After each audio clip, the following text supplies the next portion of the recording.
Mesdames, Messieurs, bonjour et bienvenue à ce 13h au Bénin de ce lundi 24 juin 2024. Dans le sommaire, des commerçants de tubercules de patates douces éprouvent d'énormes difficultés à écouler le stock de produits entassés sur le site d'embarquement à Cotonou. La décision du gouvernement qui suspend l'exportation, bien entendu informelle, des céréales comme le maïs et des tubercules, y compris leurs dérivés, serait à la base d'une telle situation. À suivre dans ce 13h au Bénin, le constat sur le terrain et le plaidoyer des acteurs. Ensuite, au marché moderne de Kadirou, les usagers prennent grand plaisir à faire leur emplette. Nous avons suivi quelques usagers, notamment la jeunesse qui s'est rendue au niveau supérieur du bâtiment où elle s'est procuré plusieurs produits alimentaires. Et pour finir, la 6e édition de la formation des jeunes officiels a débuté ce samedi dernier et va s'étendre jusqu'au mercredi 26 juin 2024 sur l'ensemble du territoire national organisé par le ministère des Sports à travers l'Office béninois du sport scolaire et universitaire. Cette formation s'inscrit dans le cadre de la promotion du sport. À la base, il s'agira de leur faire bénéficier gratuitement une formation dans l'un des 6 métiers du sport. Et voilà pour le sommaire de cette édition. À nouveau bonjour et bienvenue si vous nous rejoignez. Le 8 mai dernier, le gouvernement a suspendu l'exportation informelle des céréales comme le maïs et des tubercules, y compris leurs dérivés. Une décision temporaire actée en Conseil des ministres afin de couvrir les besoins nationaux en produits vivriers, dont la cherté a suscité des marches de protestation. Conséquence de cette suspension d'importation, des commerçants de tubercules de patates douces éprouvent d'énormes difficultés à écouler le stock de produits entassés sur le site d'embarquement à Cotonou. Elvis Tonoucoin, Maël Leroubelou sont allés faire le constat que voici.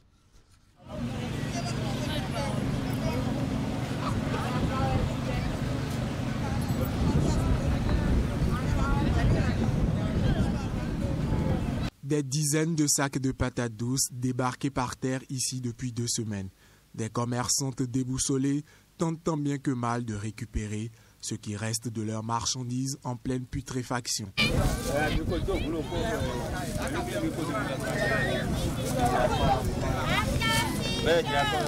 Des tubercules préalablement destinés à l'exportation s'empilent sur cet embarcadère à Tokpa-Didier. La détresse de ces femmes est palpable car depuis l'interdiction de l'exportation de certains produits vivriers, la commercialisation des tubercules de patates douces est quasi impossible selon ces acteurs. Et pour cause, le marché d'écoulement est inexistant sur le marché intérieur. À partir du 3e mois de l'année, nous commençons à vendre et on arrête quand les eaux commencent à monter. Au Bénin, on ne consomme pas beaucoup la patate douce, juste un peu. Mais sur le marché, au Bénin, c'est disponible. C'est au Togo et au Ghana qu'on consomme la grande partie. C'est le seul commerce que nous faisons. On n'a plus rien. Qu'ils trouvent une solution pour faciliter l'exportation. Comme plusieurs des femmes présentes ici, Pauline Coutonyon est désespérée. Ces dernières semaines, elle a vécu une série d'événements très décourageants. Son commerce est menacé et elle craint de se retrouver avec des dettes au cou.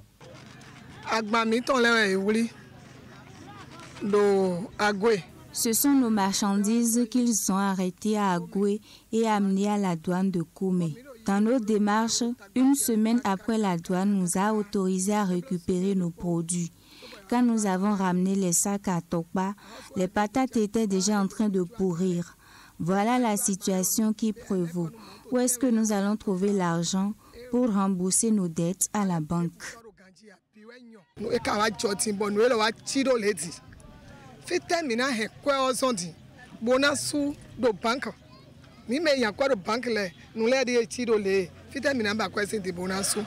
Dans ce contexte difficile, ces commerçantes ne savent plus où mettre de la tête. Elles lancent un cri de cœur à l'endroit du chef de l'État qui, selon elles, est le seul à les tirer d'affaire. Nous demandons pardon au gouvernement. Nous demandons au gouvernement d'avoir pitié de nous, car avec ce qui vient de se passer, c'est vraiment douloureux et beaucoup de personnes sont à l'hôpital ou sont mortes.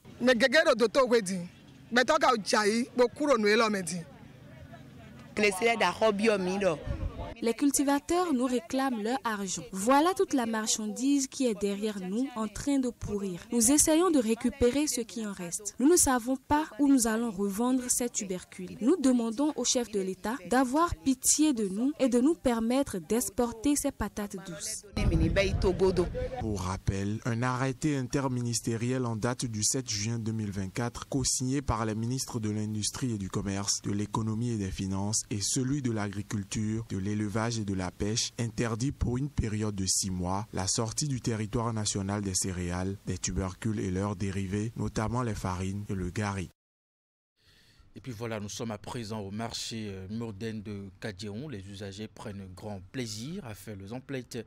Nous avons suivi quelques usagers, notamment la jeune Esther, et qui s'est rendue dans ce marché au niveau supérieur du bâtiment, où elle s'est procuré plusieurs produits alimentaires. Voici les images.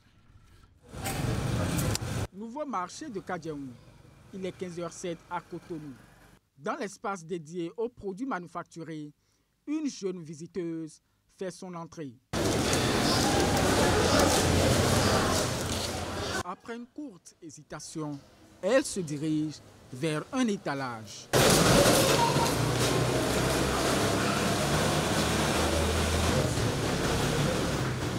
Quelques 5 minutes d'échange et voilà Esther qui repart avec un plateau d'œufs. Ici, elle a déboursé la somme de 2000 francs CFA. Loin de tourner les talons après ce premier achat, la jeune visiteuse s'avance vers un autre étalage. En face, plusieurs produits l'intéressent.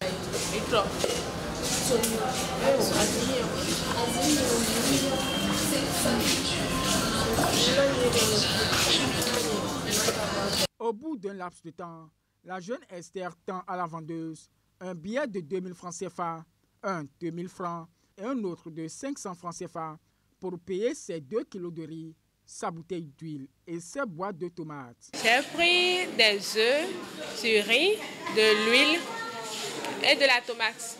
J'ai aimé, franchement, j'ai aimé le cadre du marché. Au moins, tout est aéré, tu sais, là où se trouve chaque élément, tu vas directement, tu vas prendre ce que tu veux. Et les prix, ouais, c'est abordable, tout et tout. J'ai franchement aimé. Satisfaite d'avoir effectué ses emplettes sans difficulté, la jeune Esther peut rentrer chez elle pour préparer son plat de riz au gras. Après celui-ci, 19 autres marchés modernes seront ouverts bientôt sur toute l'étendue du territoire national, au grand bonheur des populations. Et puis à la suite de la jeune Esther, le premier marché moderne du Bénin, le marché de Kadjiron, a été inauguré samedi dernier à Cotonou, quelques jours après cet événement marquant le début d'une nouvelle ère pour les Cotonois. L'une de nos équipes a visité, bien entendu, l'infrastructure marchande. Objectif recueilli les témoignages des usagers sur leur expérience dans ce marché. Suivez cet extrait de leurs propos. Là, j'ai acheté du gombo, de l'oignon, quoi encore, de ananas. Là, j'ai des pommes. Apparemment, le marché est bien rangé, c'est facile, on circule facilement. J'espère que ça sera comme ça pendant longtemps encore et qu'après, on n'aura pas des étalages dans les allées, etc., etc. Je paye des ingrédients, des tomates et les fruits. Et je trouve ça parfait. C'est vraiment, vraiment génial. C'est très bon et les prix sont moins chers. À cette occasion, pour saluer le président Patrice Talon, parce qu'il a bien fait ces trucs qu'il a dit, il a bien fait ça. Et le marché est bien aéré, propre et joli même.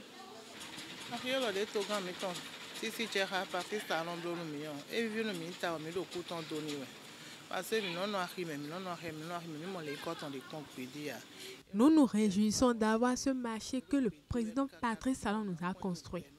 Ce marché est extraordinaire. Que Dieu lui donne la santé et la longévité. Par rapport à la vente, c'est vrai que nous ne réalisons pas nos chiffres d'affaires habituels. Mais nous n'avons pas à nous plaindre. Tout rentrera dans l'ordre bientôt.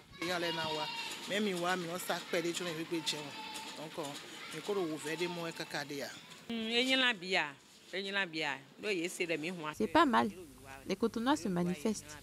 Aujourd'hui, j'ai déjà eu pas moins de 20 clients.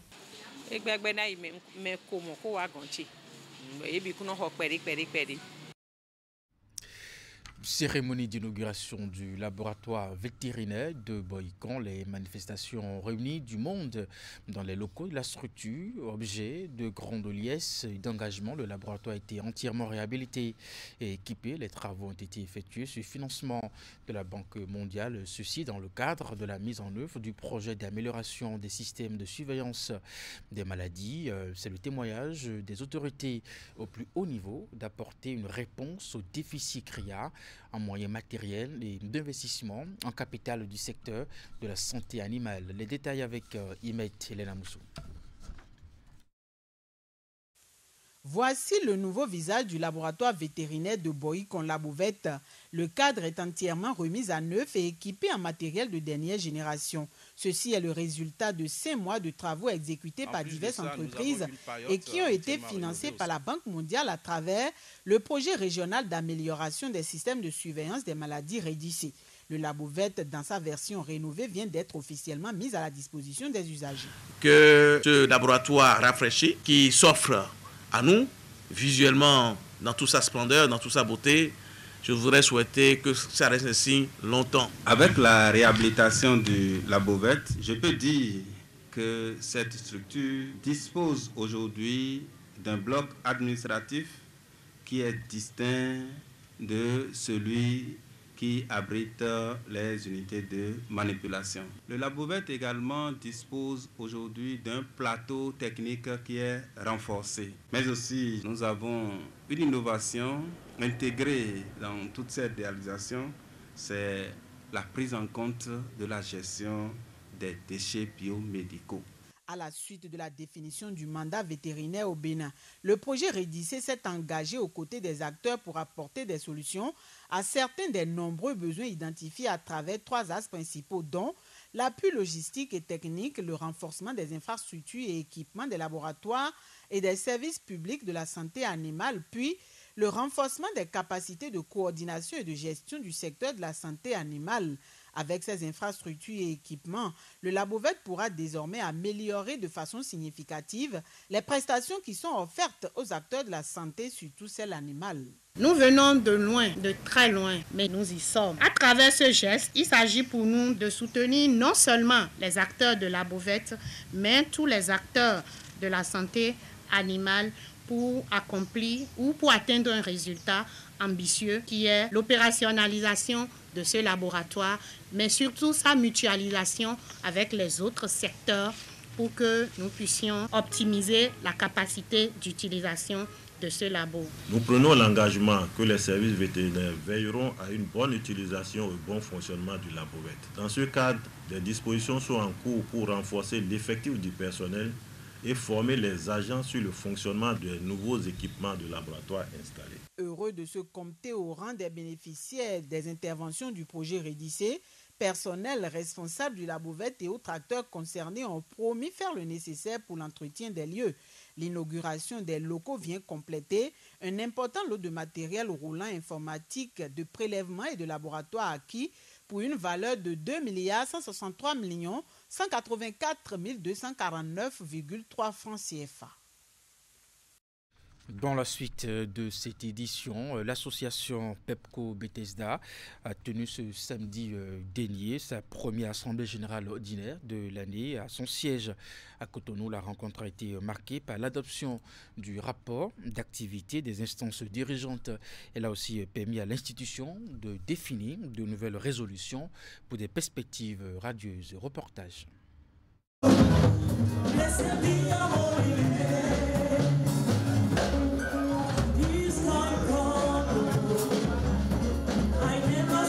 C'est par une exhortation religieuse que cette association chrétienne a lancé la rencontre statutaire. Au cours des travaux, les participants ont validé le rapport d'activité du Conseil de veille éthique et spirituelle présenté par le révérend pasteur Théodore Hongbedi. Cette année, nous avons travaillé particulièrement dans le domaine de sensibilisation des pasteurs, des dénominations que fréquentent ces agents.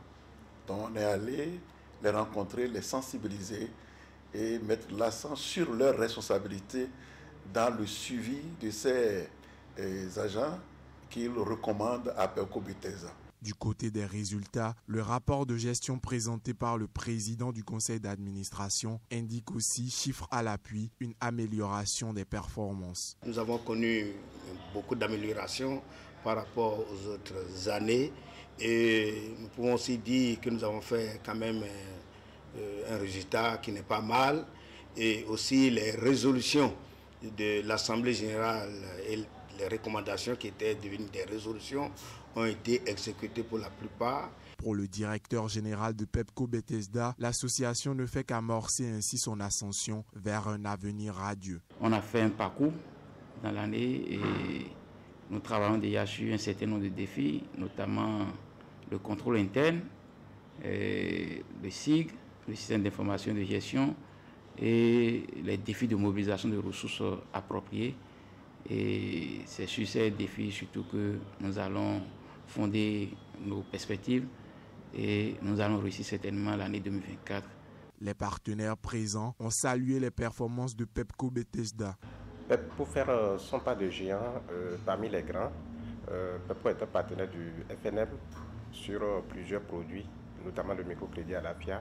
Et c'est ce produit que moi je suis venu défendre pour cet AG, pour que Pepco continue et renforce également ses équipes pour la mise en œuvre de ce partenariat. Pepco Bethesda fait partie de l'une des IMF aujourd'hui qui performe dans notre pays, et surtout que cette institution fait partie des 5 premiers des institutions au Bénin, et aussi que cette institution, nous constatons que si l'Assemblée générale se tient, c'est que les instances de gouvernance fonctionnent correctement, et donc du coup, c'est une chose à encourager, et donc nous encourageons les dirigeants de cette institution-là de pouvoir continuer dans ce sens.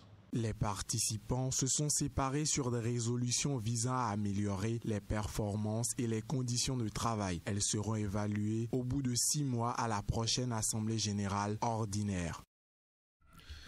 Première session de la commission thématique numérique et innovation du réseau des femmes élues locales d'Afrique, chapitre Bénin, Réféla Bénin. Les assises tenues à Dassa ont duré quelques jours. Le thème retenu pour les échanges est intitulé « Les femmes béninoises en politique et l'usage des outils numériques de communication, quelle valeur ajoutée ?» Voici les détails avec Imet Lelamsou.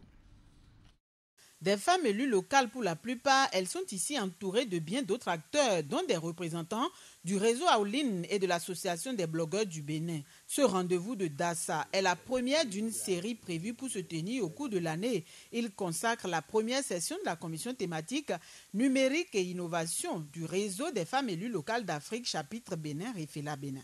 Mesdames et messieurs, permettez-moi de nous rappeler qu'au regard des rôles importants que joue Réféla Bénin, figure le renforcement des capacités des femmes élues locales et le développement de leur leadership dans la gestion des affaires publiques locales. Et pour réussir cette noble mission, la nécessité de cette session s'impose, étant donné que la communication et le politique sont 2 alliés indissociables. Autrefois, la communication se faisait essentiellement grâce aux médias traditionnels tels que la télévision, la radio, les crieurs publics, etc.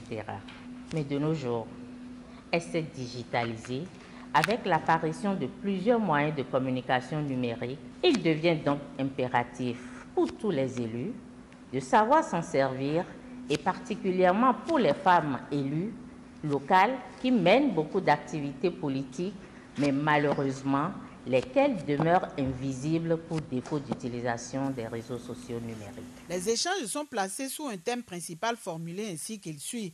Les femmes béninoises en politique et l'usage des outils numériques de communication, quelle valeur ajoutée?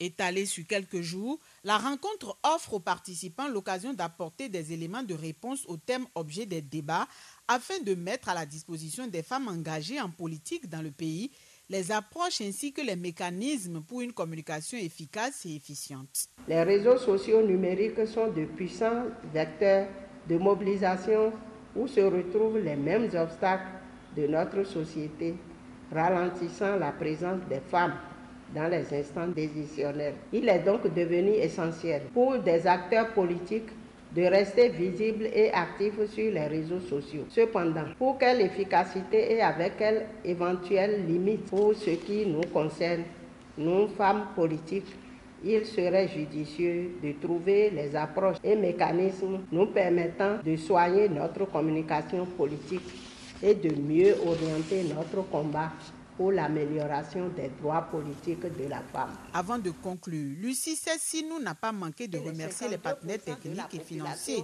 La présidente du Réféla Bénin a aussi mis l'accent sur l'engagement des membres du Creuset d'œuvrer davantage à l'amélioration du taux de représentativité des femmes dans les instances de prise de décision, tant au niveau local que national.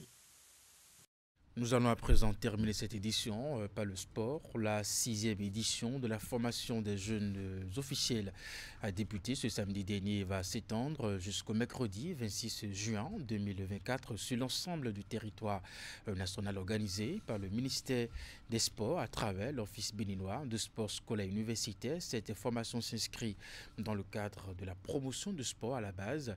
Il s'agira de leur faire bénéficier gratuitement d'une formation dans l'un des 6 métiers du sport, à savoir jeune arbitre football, jeune coach football, jeune arbitre basketball, jeune coach basketball, jeune secouriste et jeune reporter sportif. La cérémonie de lancement de cette initiative s'est déroulée à l'école de formation médico-sociale de Parakou en présence du directeur de cabinet, du ministre des Sports, du directeur général de l'Office béninois du sport scolaire et universitaire et d'autres invités. Epiphane Tchabi, Socrate Dantodé. 1440 jeunes prennent part à cette formation initiée par le ministère des Sports et appuyée par l'Office béninois du sport scolaire et universitaire OPSU sur l'ensemble du territoire national. Le projet de formation des jeunes officiels, qui est à sa 16e édition, a été lancé ce samedi 22 juin à l'école de formation médico-sociale de Parakou par le directeur de cabinet du ministre des Sports Crépin Okuolu, en présence de Victor Laouin, directeur général de l'OPSU, bras opérationnel dans la mise en œuvre de cette initiative. Ce projet va permettre aux élèves de tous les départements du Bénin de bénéficier gratuitement d'une formation dans l'un des métiers, à savoir jeune arbitre football, jeune arbitre basketball, jeune secouriste et jeune reporter. Vous faites désormais partie de nos apprenants. Vous faites partie de ceux que nous avons le devoir de suivre au quotidien. Parce que pour nous, lorsqu'on parle d'arbitrage au Bénin, nous avons une référence. Monsieur Kodia, n'est-ce pas? Nous avons également des joueurs qui, au plan international, font la fierté du Bénin. Nous avons aussi des joueurs au niveau du foot, au basket, aux États-Unis. Et pour lui permettre d'avoir un vivier, vous êtes aujourd'hui conviés à suivre des formations tant au niveau de l'arbitrage de foot, tant au niveau de l'arbitrage de basket, au niveau du secourisme et également des reporters sportifs.